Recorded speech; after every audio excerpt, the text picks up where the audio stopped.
नारायण हरि साकार, भोले बाबा और सूरजपाल, ये तीन नाम हैं और ये तीनों नाम एक ही शख्स के हैं। ये शख्स वो शख्स है जिसके कार्यक्रम में कल 121 लोग मारे गए। हाथरस में हुई घटना में अब तक जो जानकारी आई है उसमें 121 लोग मारे गए हैं और सवाल बाबा के आयोजकों और स्थानीय प्रशासन पर उठाए जा रहे हैं। लेकिन इस बीच एक जानकारी आई कि ये जो बाबा है, जिसका नाम नारायण हरि साकार उर्फ भोले बाबा उर्फ सूरजपाल है, इस बाबा के कार्यक्रमों में इनकी सुरक्षा के लिए एक विशेष सेना का गठन किया गया है। इस सेना का नाम है नारायणी सेवा। कार्यक्रम कराने वाले लोगों के अनुसार जो बाबा हैं, बाबा ने अपने समर्थकों, अपने भक्तों, अपने सेवादारों के बीच में से कुछ ऐसे लोगों को छांटा है जो कि नारायणी सेना के सदस्य बनते हैं। इनमें महिलाएं भी हैं और पुरुष भी।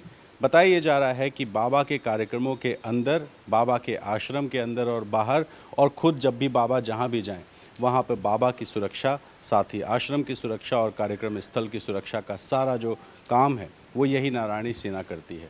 बताया ये भी जा रहा है कि जब भी किसी प्रशासन से किसी कार्यक्रम की अनुमति ली जाती है तो प्रशासन बाहर की सुरक्षा की व्यवस्था देखता है, लेकिन बाबा के कार्यक्रमों में अंदर की सारी व्यवस्था यही नारायणी सेना देखती है।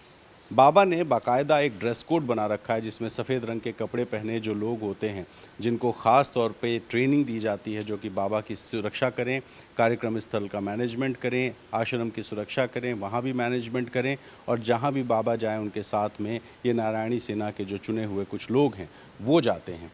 तो ये अलग किस्म की एक सेना है जो बाबा ने बनाई है नारायणी सेना के नाम से, और इसमें महिलाएं भी हैं, पुरुष भी हैं। उन सब के बीच में बाबा अपने कार्यक्रमों की सारी जिम्मेदारी इसी नारायणी सेवा को देते हैं। आश्रम से जुड़े कुछ लोगों ने बताया है कि कई ऐसे पुलिसकर्मी हैं जो रिटायरमेंट के बाद बाबा की टीम से जुड़े, और उन पुलिसकर्मियों को ख़ास तौर पे इस नारायणी सेना का सदस्य बनाया जाता है क्योंकि उनके पास अनुभव होता है। और कुछ ऐसे भी भक्त हैं जिन भक्तों की बॉडी थोड़ी सी बेहतर पोजीशन में है, ऐसे लोगों को चुन चुन कर भी इस नारायणी सेना का हिस्सा बनाया जाता है।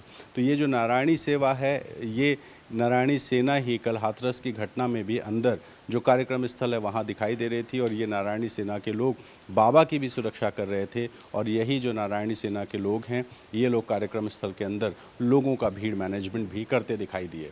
खबर ये आई कि जब बाबा कार्यक्रम में प्रवचन देने के बाद निकल रहे थे, उस वक्त नारायणी सेना के लोग यानी कि जो सेवादार हैं, उन्होंने भीड़ को रोकने की कोशिश की। गाड़ी अंदर मंगाई गई। बाबा की गाड़ी अंदर जब पहुंची, वहां पर गाड़ी रुकी, बाबा बैठने लगे तो जो समर्थक और भक्त थे वो बाबा का पैर छूना चाहते थे। बाबा जहां पैर रखे थे वहां की चरण धूलि उठाना चाहते थे, और बाबा की गाड़ी के पहिए के नीचे आई मिट्टी भी छू करके उसको लेना चाहते थे। और इसी जद्दोजहद में जब एक के ऊपर एक लोग चढ़ते गए, कुछ लोग गिरे। बारिश हुई थी, फिसलन थी, कीचड़ की वजह से फिसल करके लोग गए। पास में एक नाला था, वहाँ गिरे, और उसके बाद जो भगदड़ है वो शुरू हुई, जिसमें अब तक जो रिपोर्ट्स आई हैं उनमें 121 लोगों की मौत हुई है। लेकिन इस बीच सवाल ये कि ये जो नारायणी सेना है, ये सेना आखिर बाबा ने किसके आधार पर गठित की है? ये सेना क्या इतनी काबिल है कि पुलिसकर्मी जब कम थे तब बाबा ने इतनी बड़ी भीड़, 2.5 लाख से ज़्यादा लोगों की भीड़ इकट्ठा कर ली इस नारायणी सेना के भरोसे? और ये जो घटना हुई है, क्या बाबा इसमें दोषी करार दिया जाएगा, उसकी नारायणी सेना इसमें दोषी करार दी जाएगी, या सिर्फ आयोजक के नाम पर एक आयोजक को दोषी ठहरा करके एफआईआर में काम कर लिया जाएगा? कैमरा पर्सन राजेश गुप्ता के साथ रणवीर, एनडीटीवी इंडिया के लिए।